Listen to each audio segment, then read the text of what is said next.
Tanawa na guning nagtrabaho sa construction pips, walay mga safety gear.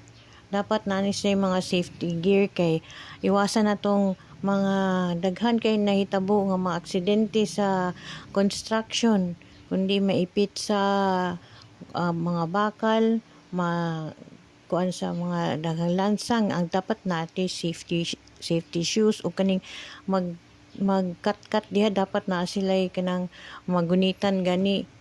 Tas kuan mainumduman ako ni sa panahon sa akong lolo mo, nang akong lolo na disgrasya kay tuwa siya sa kisami nagtrabaho, walay mga PC nakahigot sa ilahang kuan hawak, so nahulog siya.